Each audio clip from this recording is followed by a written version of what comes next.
Haleluya. Saudara-saudara yang dikasihi Tuhan, pagi hari ini kita masih dalam tema 2025. Tema besar kita tuailah sekarang. Katakan tuailah sekarang. Boleh lebih semangat lagi, katakan tuailah sekarang.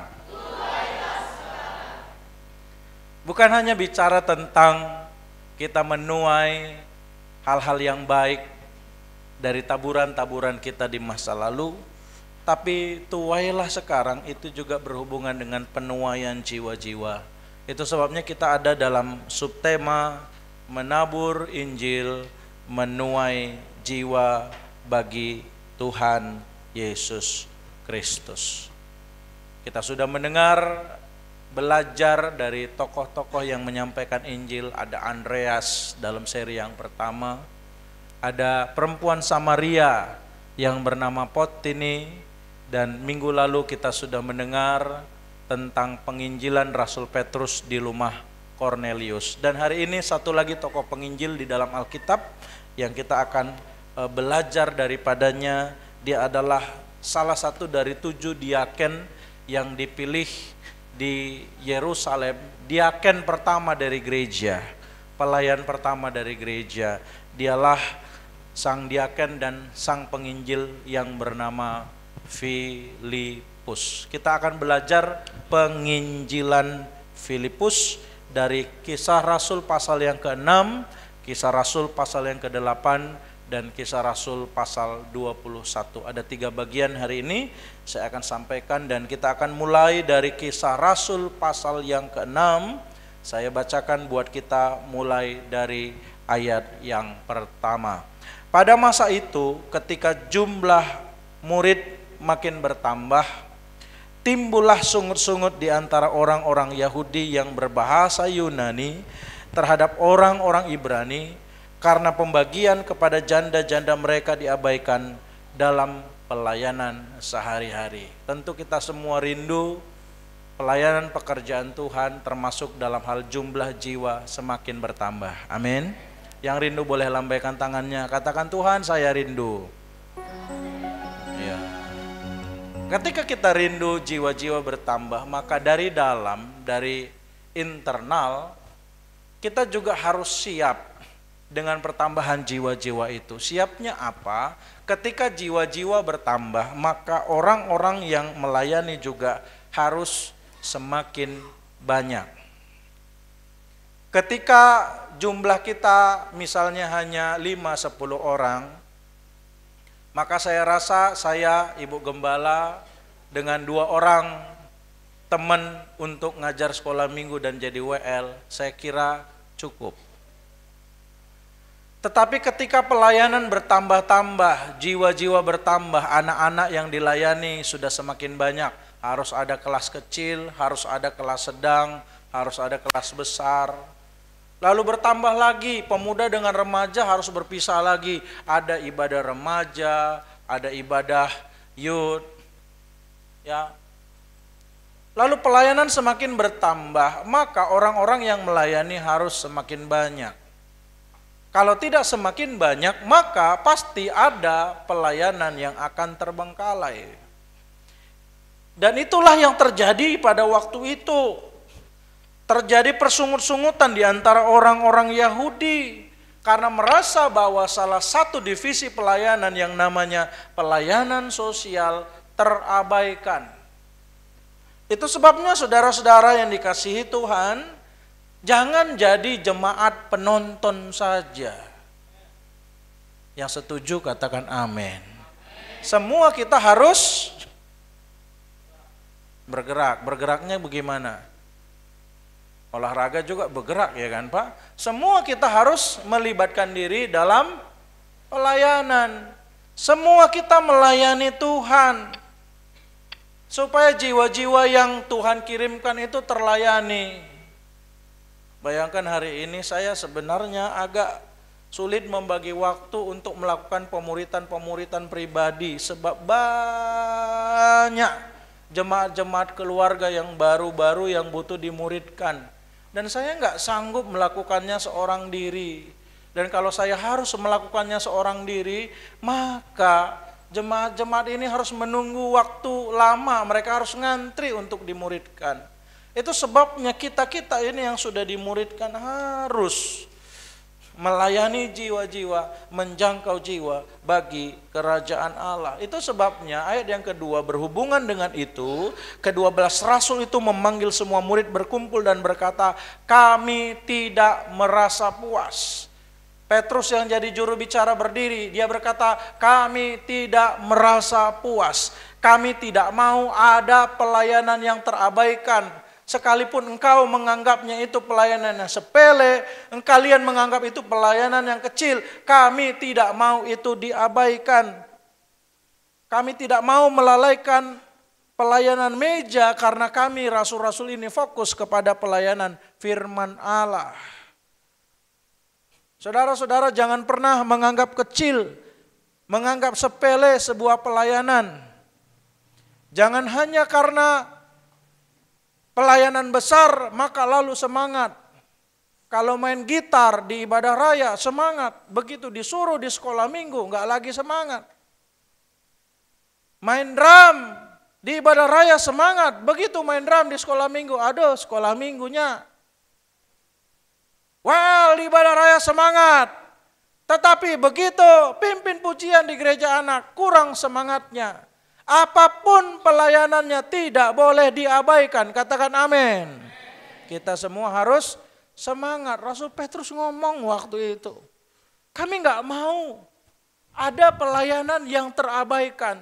Dia bicara, ajak semua jemaat berkumpul. Mereka mulai berdiskusi pada waktu itu. Dan kemudian Rasul Petrus berkata, saudara-saudara, pilihlah 7 orang dari antaramu yang terkenal baik dan yang penuh roh dan hikmat, supaya kami mengangkat mereka untuk tugas itu. Itu sebabnya saudara-saudara yang rindu untuk melayani Tuhan, engkau harus menjaga reputasimu. Sebab firman Tuhan mensyaratkan orang-orang yang melayani Tuhan haruslah punya reputasi yang baik. Bukan karena kita sering posting-posting, kita bagi-bagi di sosial media, lalu kemudian kita terkenal baik. Bukan itu yang dimaksud.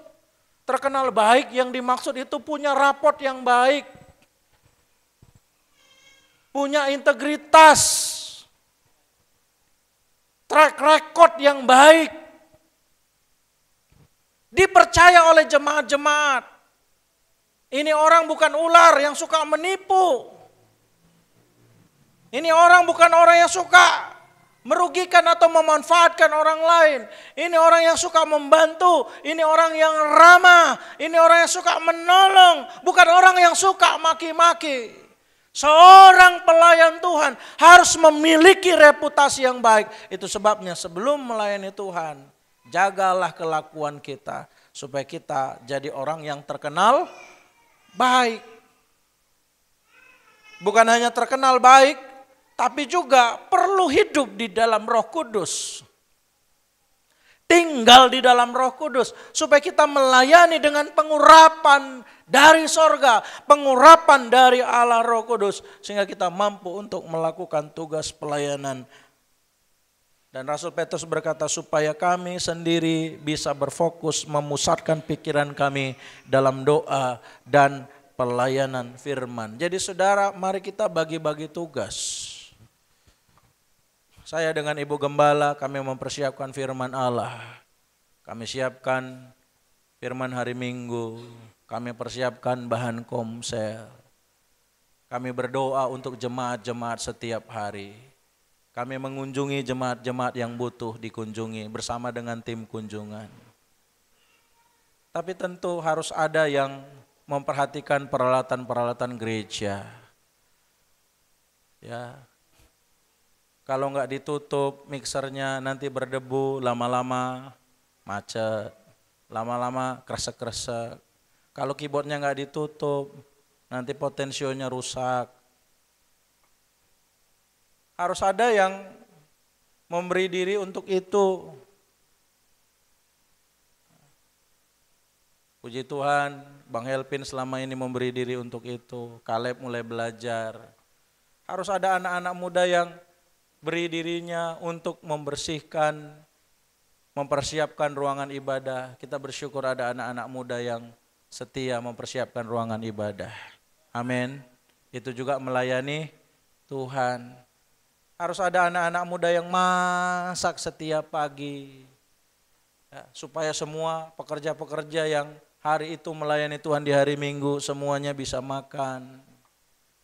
Harus ada yang melayani di komsel. Ya.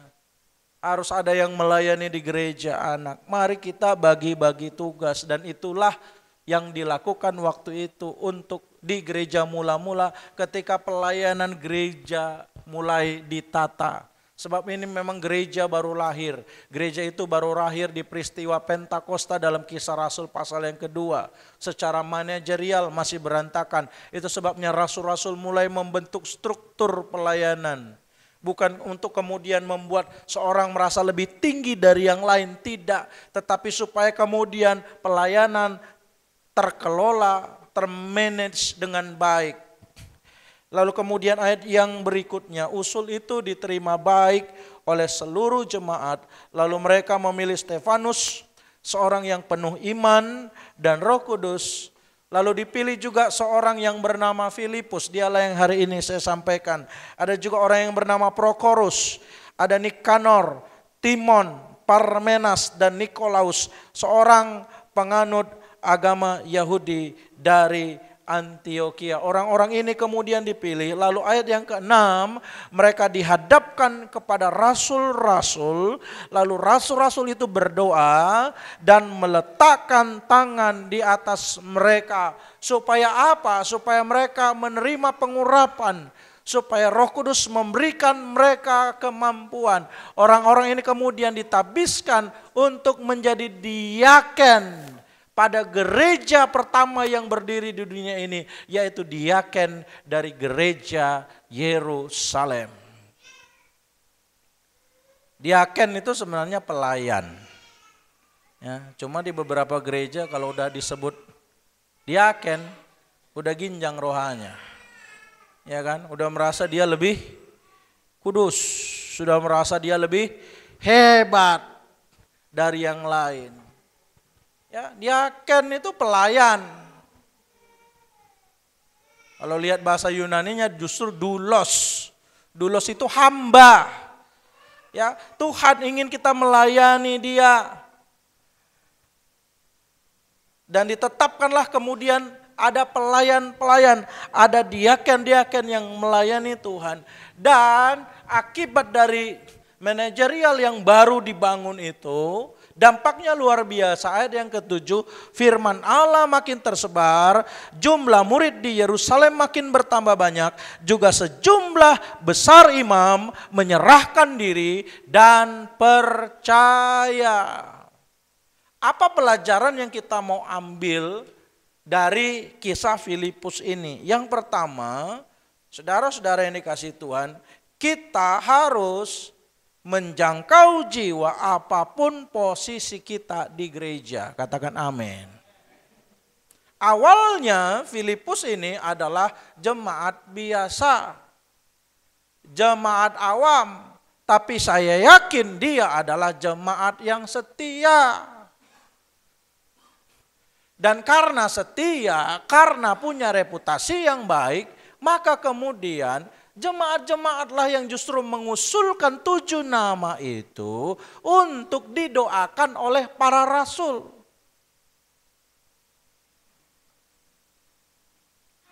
Jadi kita perlu jadi jemaat-jemaat yang setia. Katakan amin. Bapak Sihombing jadi jemaat yang setia. Punya reputasi yang baik. Lalu kemudian ada yang usulkan, Pak Gembala, kayaknya Pak Sihombing itu ada bakatnya di bidang ini. Ayo kita libatkan dia pelayanan. Siap ya Pak Sihombing? Amin Pak. Amin. Semua jemaat-jemaat di sini, mari jadi jemaat yang setia. Jangan tunggu jadi pendeta dulu baru mau menjangkau jiwa. Jangan tunggu sekolah Alkitab dulu atau sekolah teologi dulu. Itu kan urusan mereka, aku kan hanya guru sekolah minggu. Udah cukup lah pelayananku WL saja. Itu kan jangkau-jangkau jiwa itu orang-orang yang sekolah teologi lah yang belajar Alkitab itu. Kalau aku ya dengar-dengar YouTube, lihat-lihat musik rohani dan memimpin pujian. Sesungguhnya saudara yang dikasihi Tuhan, menjangkau jiwa, memenangkan jiwa bagi Kristus adalah tugas semua murid-murid Kristus. Tugas semua umat-umat Tuhan. Katakan amin. Jadi tidak peduli apa posisi kita hari ini. Apakah kita ada di pelayanan struktural atau non struktural, apa kita di fungsional atau non fungsional. Ya, jangan hanya datang, duduk, diam, dada, dansa, kasih duit dan lain sebagainya. Mari menjangkau jiwa bagi Kristus. Jadi jemaat awam pun bisa melayani Tuhan. Bisa dipakai oleh Tuhan untuk kemuliaan nama Tuhan. Apapun posisi kita hari ini. Firman Tuhan untuk kita semua. Siapapun saudara hari ini dengar firman Tuhan. Ini firman untuk saudara. Firman untuk saya. Kita dipanggil untuk menjangkau jiwa. Bilang ke sebelahnya, ayo kita dipanggil untuk menjangkau jiwa. Bilang. Lihat mukanya. Ini tugasku dan ini juga tugasmu, bilang. Ya, ini tugas Pak Sinaga yang PKS, tapi ini juga tugas Pak Gultom yang bukan PKS. Ya. Ini tugas dari Ibu Siombing, ngurusi Tanggang yang wakil PKS, tapi ini juga tugas Pak Surbakti yang bukan wakil PKS.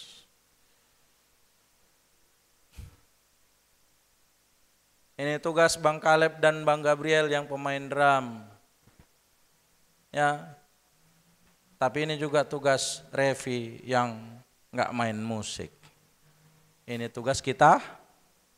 Tugas kita bersama. Katakan tugas bersama. Ya. Saya masuk kepada hal yang kedua, Kisah Rasul pasal yang ke-8. Pada waktu itu mulailah penganiayaan yang hebat terhadap jemaat di Yerusalem. Mereka semua kecuali rasul-rasul tersebar ke seluruh daerah Yudea dan Samaria. Ayat 4, mereka yang tersebar itu menjelajah seluruh negeri itu sambil memberitakan Injil. Jadi pemberitaan Injil menjangkau jiwa itu sudah menjadi gaya hidup dari jemaat mula-mula, bukan para rasul saja. Itu sebabnya ketika mereka terdiaspora, ketika mereka tersebar, ketika mereka terserak-serak, gaya hidup ini tetap terikut. Lalu Filipus pergi ke suatu kota di Samaria dan memberitakan Mesias kepada orang-orang yang ada di situ. Tidak dikasih tahu kota apa, tapi saya meyakini ini kota Sikar, kota yang sama dengan Tuhan Yesus ketemu dengan Potini, perempuan Samaria itu. Ayat yang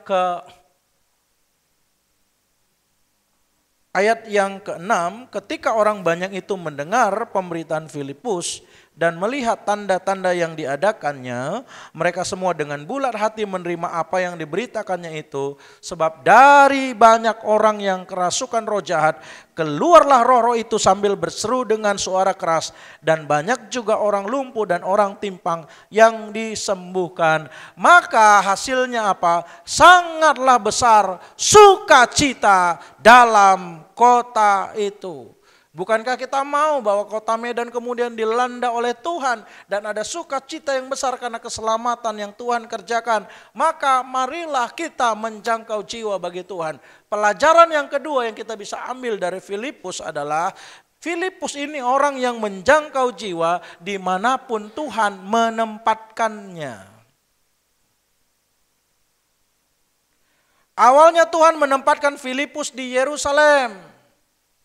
Di Yerusalem dia menjangkau jiwa. Perhatikan sebenarnya apa pelayanan Filipus. Di Kisah Rasul pasal 6 tadi. Dia didoakan untuk jadi bagian apa? Halo? Masih ingat? Udah lupa? Hah? Untuk pelayanan apa tadi? pelayanan sosial kepada janda. Filipus bisa ngomong, aku kan divisi sosial, bukan divisi misi. Aku bukan departemen misi, aku bukan departemen penginjilan. Tugasku itu di pelayanan diakonia, divisi diakonia, departemen sosial. Tapi sekalipun posisinya diakonia, dia menjangkau jiwa. Itu yang pertama tadi. Yang kedua, dia tetap menjangkau jiwa dimanapun Tuhan menempatkannya. Waktu di Yerusalem dia menjangkau jiwa. Karena penganiayaan dia harus kemudian tersebar. Dia kemudian pergi ke Samaria. Di Samaria dia juga menjangkau jiwa. Dari sisi hubungan, sebenarnya hubungan orang Yahudi dengan orang Samaria itu buruk.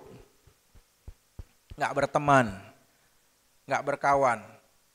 Jalur dari Yudea ke Galilea itu paling dekat melalui Samaria. Tapi orang Yahudi yang mau ke Yudea dari Galilea, sebaliknya dari Yudea ke Galilea atau Galilea ke Yudea, mereka karena tidak suka dengan orang Samaria memilih untuk melewati jalan yang lebih jauh, jalan memutar, supaya tidak perlu bertemu dengan orang Samaria. Di hati kita mungkin ada orang-orang tertentu yang kita tidak suka kita jumpai. Malas kita jumpa sama dia. Tapi Filipus ketika oleh karena pimpinan Roh Tuhan dia ditempatkan di Samaria. Di Samaria dia menjangkau jiwa. Nanti setelah dia selesai dengan pelayanan di Samaria, ayat yang ke-26, kemudian berkatalah seorang malaikat Tuhan, tentu saja atas utusan Tuhan, kepada Filipus katanya, bangunlah dan berangkatlah ke sebelah selatan menurut jalan yang turun dari Yerusalem ke Gaza. Jalan itu jalan yang sunyi.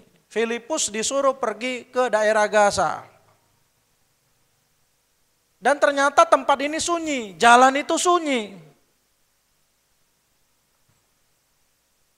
Nggak tahu zaman itu serem kayak sekarang enggak. Tapi yang jelas tukang begal ada. Pembegal itu bukan zaman sekarang aja, zaman dulu juga ada begal. Ingat waktu Tuhan Yesus ceritakan ada seorang yang turun, orang Samaria, ya, yang turun dari Yerusalem dan kemudian dia kena begal.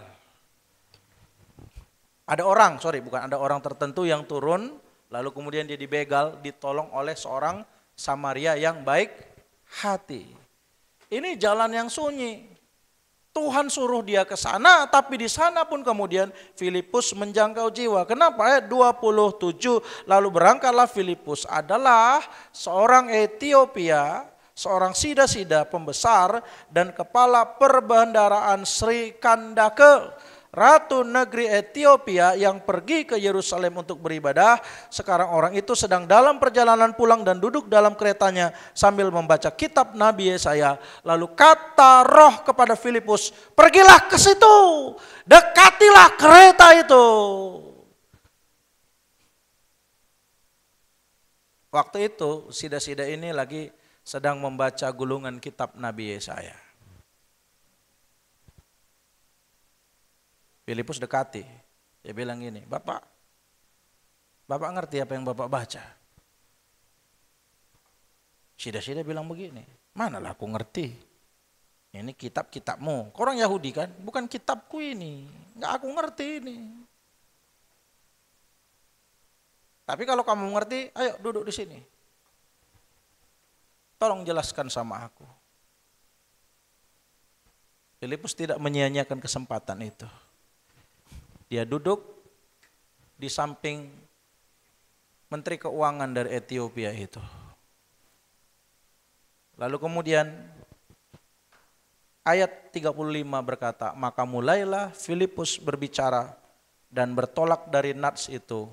Ia memberitakan Injil Yesus kepadanya. Di Yerusalem dia menjangkau jiwa. Di Samaria dia menjangkau jiwa. Ditempatkan Tuhan di Gaza, diutus ke Gaza. Di Gaza dia menjangkau jiwa. Singkat cerita, akhirnya sida-sida ini percaya kepada Tuhan Yesus. Mereka melihat air, lalu dia bilang, apakah halangannya kalau aku dibaptis? Bukankah tadi kamu cerita orang-orang yang percaya Yesus itu harus dibaptis? Lalu kemudian Filipus berkata, kalau memang engkau percaya, boleh. Lalu kemudian keduanya turun ke dalam air. Lalu kemudian Filipus membaptis sida-sida itu. Dan ayat 39, setelah mereka keluar dari air, Roh Tuhan tiba-tiba melarikan Filipus. Filipus diteleportasi. Ini serius. Teleportasi beneran. Filipus diteleportasi dan sida-sida itu tidak melihatnya lagi. Ia meneruskan perjalanannya dengan sukacita. Ayat 40. Tetapi ternyata Filipus ada di mana? Di Asdod, diteleportasi ke Asdod. Lalu ini yang luar biasa, ia berjalan melalui daerah itu dan memberitakan Injil di mana?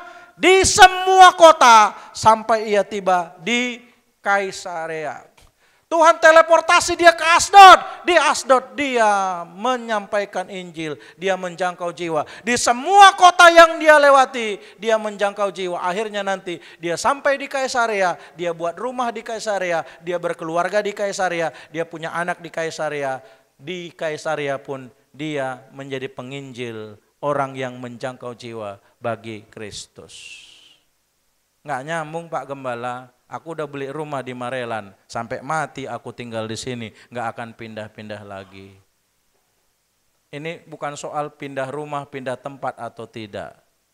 Pesannya, dimanapun Tuhan menempatkan kita, jadilah penjangkau jiwa.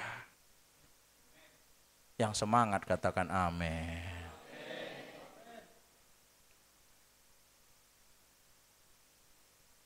Baru sampai Medan, ngontrak di Pasar 6.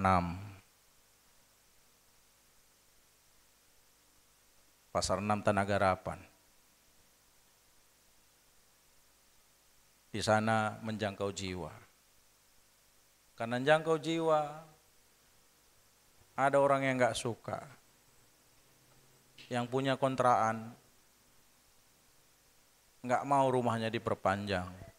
Terpaksa pindah ke Pasar 10. Di Pasar 10 jadi berkat, menjangkau jiwa. Di Pasar 10 pun kontrakan gak bisa diperpanjang, pindah ke Tanah 600. Di Tanah 600 menjangkau jiwa. Di Tanah 600 pun banyak yang gak suka, gak apa-apa. Akhirnya Tuhan berkati, bangun rumah di samping gereja. Bangun rumah di samping gereja, tinggal di samping gereja, juga menjangkau jiwa. Di mana Tuhan tempatkan kita? Di mana kita bekerja? Jangkau jiwa. Tuhan tempatkan di Kim jangkau jiwa. Pekerjaan membersihkan sarang walet, di sarang walet beritakan Yesus.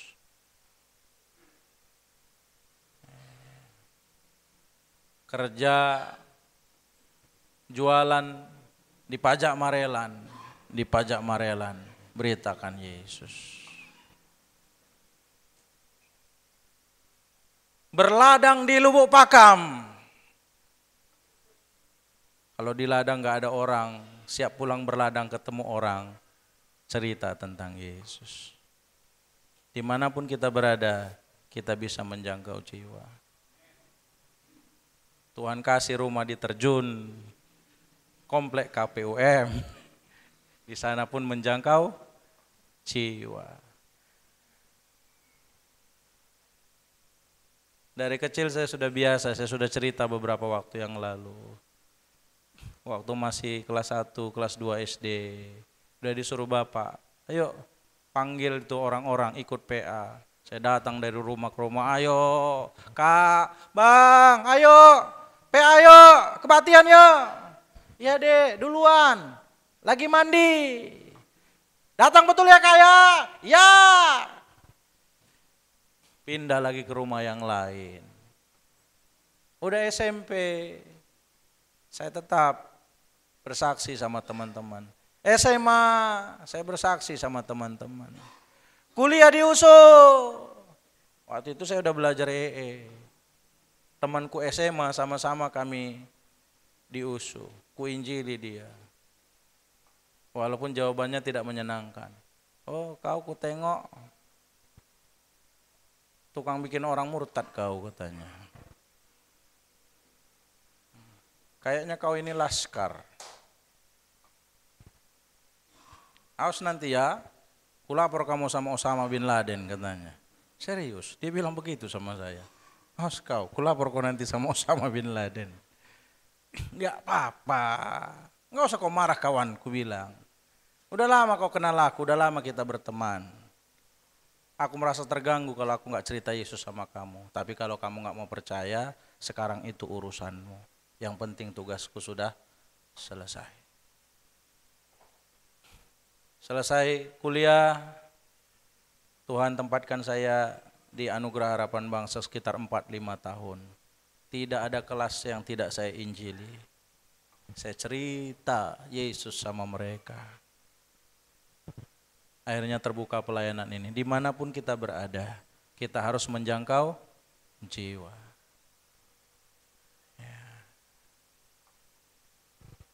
Hari ini sekolah di Harapan Bangsa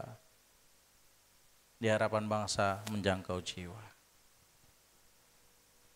Besok-besok Tuhan kasih masuk ke UI, di UI menjangkau jiwa.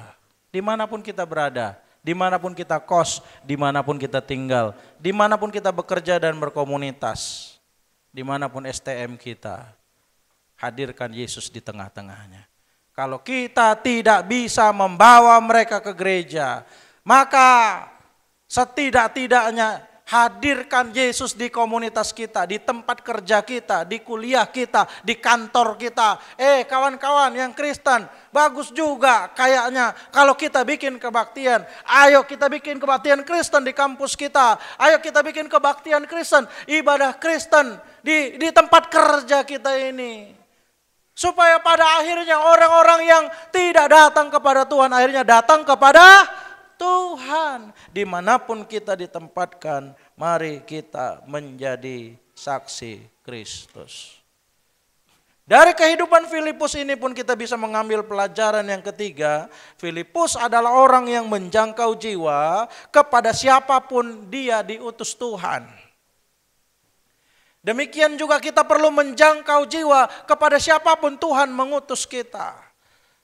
Kali pertama Tuhan mengutus Filipus kepada janda-janda. Janda-janda dia layani dengan baik. Orang-orang yang di Yerusalem dia layani dengan baik. Dia beritakan Injil kepada mereka. Lalu Tuhan utus dia kepada orang-orang Samaria. Orang-orang yang sebenarnya dari sisi kedekatan, chemistry, hubungan gak baik. Tapi kepada orang Samaria, Filipus memberitakan Injil. Bahkan di kota Samaria itu ada seorang dukun terkenal.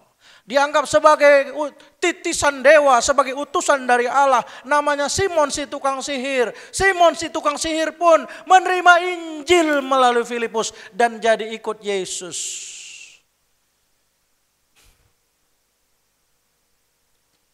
Lagi booming-boomingnya pelayanannya di Samaria. Pastor Philip yang satu ini sering bikin KKR di Samaria. Bukan Philip Mantova ya, tapi Philip di Kisah Rasul pasal yang ke-8. Tiba-tiba Tuhan suruh dia ke tempat yang sunyi. Tapi dia enggak sedih. Siapa yang Tuhan suruh dia jumpai? Seorang pejabat dari negeri Ethiopia. Ini, hanya hitam ini. Ini orang Ethiopia. Ini si Filipus. Ya, ini gambar ya, belum tentu wajahnya begitu.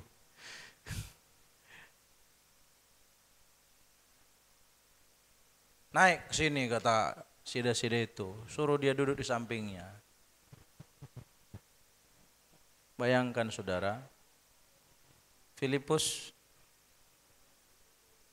disuruh naik ke kereta orang, dan kereta ini bukan berjalan menuju ke daerah Israel, tapi sedang berjalan menuju kemana? Ke Ethiopia. Kereta ini sedang menuju perjalanan pulang ke Ethiopia. Nah, makin lama dia dengan sida-sida ini, makin jauh dia dari daratan Israel. Makin jauh dia dari daerah Palestina. Tapi dia nggak mau pikirin itu. Dia nggak mau pikirin itu. Yang penting Tuhan suruh ke Gaza, aku beritakan Injil sama sida-sida ini. Dia ceritakan Injil Yesus sama sida-sida ini. Sampai akhir sida-sida ini memberi diri dibaptis. Dan Tuhan tahu rupanya mereka sudah berjalan cukup jauh. Makanya kemudian Filipus diteleportasi. Capek kau nanti kalau jalan. Kata Tuhan kan, capek. Jadi Tuhan itu tahu kok kita capek. Dikasih bantuan. Dipindahkan sekejap, teleportasi sekejap, dipindahkan dari tempat baptisan, nggak tahu di mana itu ya, dipindahkan dari tempat baptisan sida-sida Ethiopia itu, lalu dia pindah dan muncul di Asdod.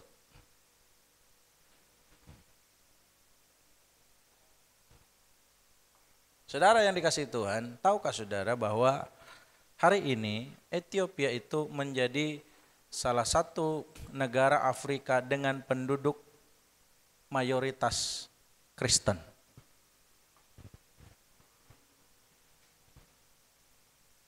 Ada banyak Kristen Koptik dan beberapa aliran Kristen di Ethiopia. Sekalipun secara ekonomi mungkin mereka butuh pertolongan.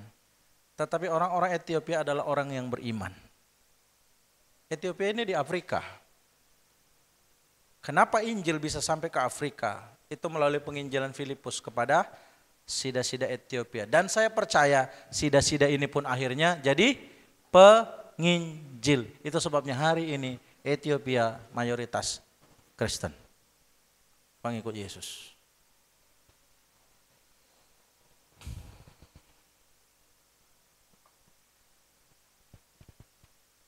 Pergi ke Asdod. Dia beritakan Injil sama orang-orang di Asdod. Di setiap kota dia beritakan Injil. Sampai nanti dia sampai di Kaisarea. Di sana pun dia beritakan Injil kepada orang-orang di Kaisarea. Saudara, kepada siapa kita diutus? Sampaikan Injil kepada mereka. Orang gila pun butuh Tuhan. Amin. Jadi kalau ada di sini karunia pelayanan orang gila, lakukan itu. Ada orang punya karunia melayani orang gila. Sabar dia ngadapin orang gila. Tahu dia teknik menghadapi orang gila. Orang gila pun butuh Tuhan. Iya. Iya kan? Orang gila butuh Tuhan. Sebenarnya kan yang terganggu jiwanya. Kalau jiwanya sembuh, otaknya itu bisa diobati pakai vitamin. Akhirnya dia pulih. Tapi karena jiwa rusak, otak pun jadi rusak. Jadi jangan tengok-tengok orang, ya kan? Rumahnya aja jelek, bajunya aja jelek. Ini nanti apa ini? Jangan saudara. Kepada siapa kita diutus, kesitulah kita menyampaikan Tuhan Yesus. Oh ini orang kaya ini, parkirnya aja Alphard, oh cocok ini diinjili. Jangan pilih. Kepada siapa kita diutus? Diutus kepada yang musuhan di Samaria, dia pergi. Tapi disuruh juga dia menginjil kepada pejabat, dilakukannya. Tuhan suruh beritakan Injil sama polisi, injili aja polisinya. Tadi ku tanya Kaleb, mau sekolah apa Kaleb? Kedinasan apa? Sekolah tinggi intelijen nasional. Wih, mau jadi intel ini saya bilang. Tapi kepada siapapun kita diutus, kabarkan Injil. Amin. Amin. Dan yang terakhir, Kisah Rasul 21, 2 ayat. Kita baca bersama-sama. 3, ya, pada keesokan harinya kami berangkat dari situ dan tiba di Kaisarea. Kami masuk ke rumah Filipus, pemberita Injil itu. Kali ini dia tidak disebut lagi hanya sebagai diaken, tapi dia disebut sebagai pemberita Injil. Terus, yaitu satu dari ke-7 orang yang dipilih di Yerusalem, dan kami tinggal di rumahnya. Jadi waktu itu akhirnya Filipus menetap di Kaisarea, menikah di Kaisarea, nggak tahu menikah di mana, pokoknya tinggallah dia di Kaisarea. Ayat yang ke-9, 3, ya, Filipus mempunyai 4 anak darah yang beroleh karunia untuk bernubuat. Pada akhirnya Filipus itu juga menjangkau jiwa bersama dengan keluarga yang Tuhan berikan kepadanya. Bersama keluargaku melayani Tuhan, bersatu selamanya mengasihi Engkau. Tiada yang dapat melebihi kasih-Mu ya Tuhan. Bagi kami Engkau segalanya. Dia akhirnya tidak hanya melayani seorang diri bersama dengan istrinya dan 4 borunya. 4-empatnya setia melayani Tuhan dan beroleh karunia Roh Kudus. Menjadi orang-orang yang menjangkau jiwa bagi kerajaan Allah.